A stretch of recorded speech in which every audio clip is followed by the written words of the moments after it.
Rio de Janeiro, São Paulo, Minas Gerais e Bahia tiveram 77 cidades incluídas pelo Ministério da Saúde na campanha emergencial de vacinação contra a febre amarela com doses fracionadas. Entre as consequências do temor provocado na população está a corrida aos postos de saúde e a morte de macacos provocadas por pessoas que acreditam que o animal é o responsável pela doença. Para falar sobre as formas corretas de combate e prevenção à doença, o Alerj Entrevista de hoje recebe o deputado Dr. Julianelli. Deputado, muito obrigada pela sua participação mais uma vez. Vamos voltar a falar de febre amarela, né? Quase um ano depois do primeiro surto. E agora com mais cidades entrando, né, nesse rol de cidades em estado de emergência quase, né, com esse risco acentuado das pessoas contraírem uma doença. E isso tem levado a população a fazer filas imensas nos postos de saúde, chegarem de madrugada em alguns locais. O senhor acredita que todo esse alarde, por exemplo, aqui na cidade do Rio de Janeiro, se justifica ou é essa campanha que a mídia está fazendo, está desesperando além da conta as pessoas? Não, eu entendo que é uma doença que deve preocupar a população.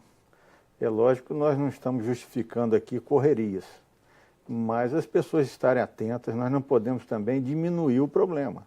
A febre amarela é uma doença grave, com índice de mortalidade de 20% a 50%, poucas doenças infecciosas têm uma mortalidade tão alta, e tem o caminho da prevenção, que é exatamente a vacina. As pessoas têm a oportunidade de evitar a doença grave através da vacinação. Então, é necessário que se continue a vacinação como está sendo feita e que as pessoas se conscientizem que precisam procurar os postos, logicamente sem correria. É porque quando houve o primeiro surto, num primeiro momento também houve, né, essa corrida aos postos e depois a situação se acalmou, passou aquele período mais intenso e muita gente deixou essa preocupação de lado e não se vacinou. E agora está correndo atrás mais uma vez, porque os números, né, têm aumentado e tem realmente provocado apreensão na população. Né? Sim, minha opinião, que o Ministério da Saúde avaliou mal a situação.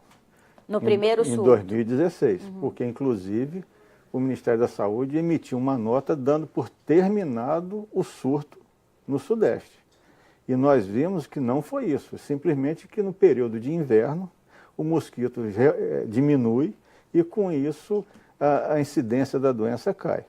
A febre amarela, apesar de ser uma doença pouco conhecida aqui na nossa região, ela, na literatura, mostra que a incidência maior é exatamente de dezembro a maio, acompanhando o ciclo das águas do maior período de calor. E transmitida pelo mosquito, como já é o caso, por exemplo, da dengue, da zika, que também tem esses picos durante o verão. Né? Exato, só a diferença é que a febre amarela silvestre tem outros dois tipos de mosquito, né? O hemagogos e o sabetes.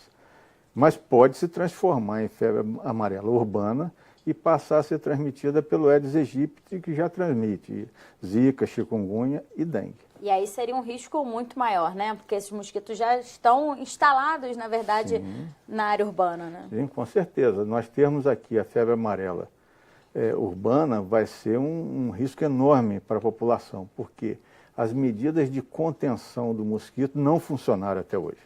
Nós continuamos com as caixas d'água sem tampa, com os pneus, com os aterros sanitários inadequados que propiciam a proliferação do Aedes aegypti. E isso aí, se eles passam a transmitir, vai ser um problema muito grande.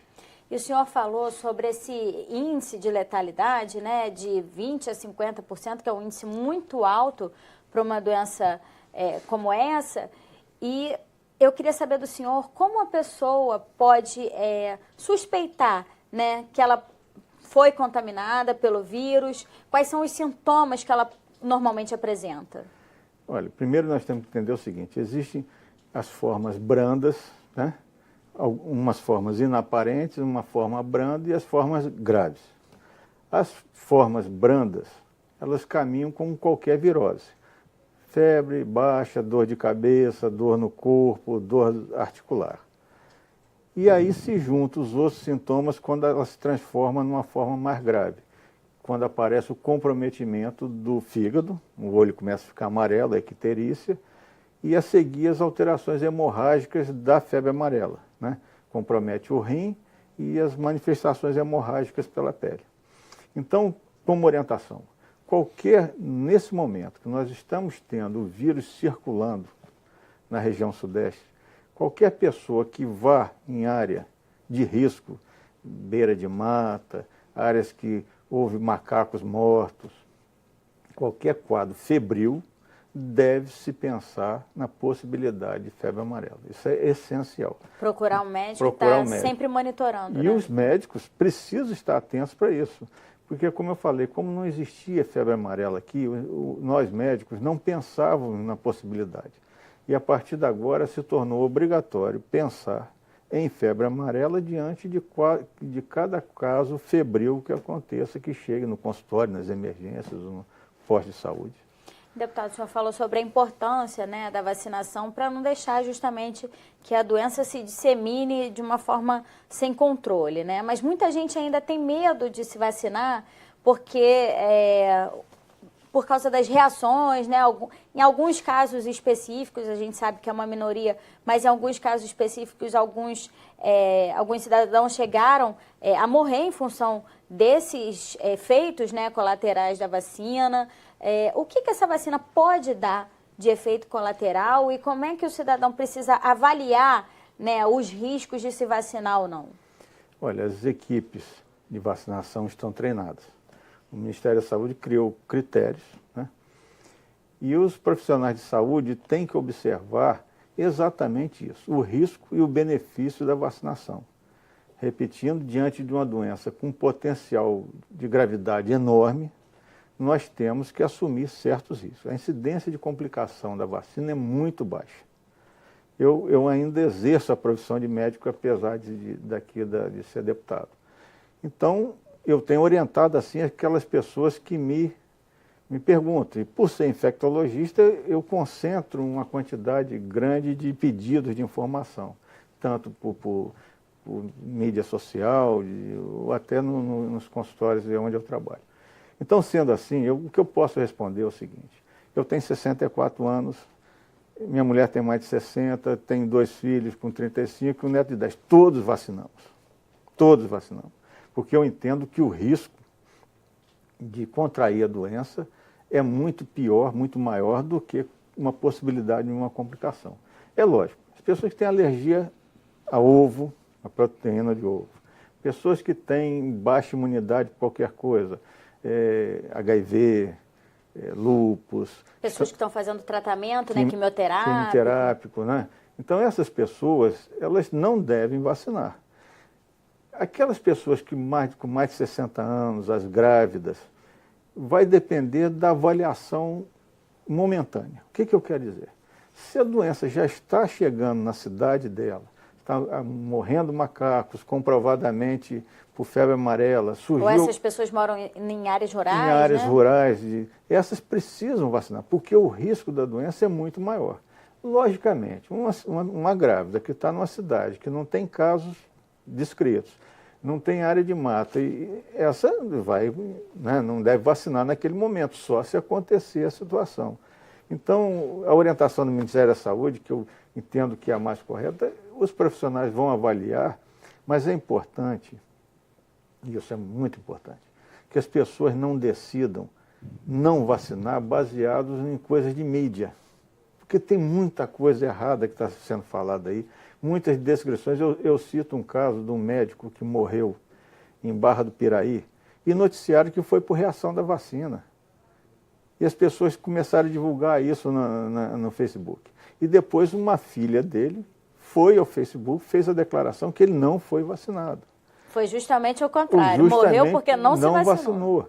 Então é importante que as pessoas não decidam baseadas em informação de outros que eles não têm nem como comprovar. Consulte os seus médicos, consultem os seus profissionais de confiança. Se você tem dúvida, procure profissional, Sim. né? Em primeiro momento é o melhor caminho. E né? se querem consultar via internet, que entre no site do Ministério da Saúde, entendeu? Ele tem todas as informações. As crianças, por exemplo, a partir de 9 meses de idade já podem ser vacinadas Já podem também, ser né? vacinadas. Aí existe uma outra situação. Se dentro daquelas cidades que estão longe do surto, é ideal acima de 2 anos. Quando já está próximo, acima de 9 meses. Entendeu como? A gente tem que lidar mínimo, com custo né? e benefício. Exatamente. Mas abaixo de 9 meses, nunca, né? Não deve vacinar. Não deve vacinar. A mesma coisa vale também para aquelas pessoas que estão amamentando. Elas podem vacinar, mas tem que ficar um período de 7 dias depois da vacina sem amamentar. Então, esses cuidados, então ela tem que coletar o leite, né, aquelas medidas necessárias para não perder a oportunidade de amamentar. Então, tudo isso aí são explicações que as unidades de saúde têm condição de dar e darão para a pessoa decidir da melhor maneira possível. Mas entendendo que nós só vamos prevenir a febre amarela urbana se atingirmos acima de 80% a 90% da população vacinada. Todos estarão em risco a partir do momento que nós tivermos um baixo número de pessoas vacinadas. Deputado, uma outra dúvida que surgiu diz respeito à questão da vacinação contra outras doenças. O indivíduo precisa se vacinar, uma criança, por exemplo, está no calendário de vacinação e precisa fazer outras vacinas. Ela pode tomar essa vacina próximo da vacinação da febre amarela? Existe algum protocolo a ser seguido? Existe. Não deve vacinar junto. A vacina de febre amarela, ela deve ser usada só. Né? Então, no caso da tríplice viral, aquela vacina contra cachumba, rubéola, ela tem que ser, no mínimo 30 dias depois. No mínimo. 2 meses depois, talvez já seja o ideal mesmo. Entendeu? A vacinação de febre amarela tem que ser exclusiva.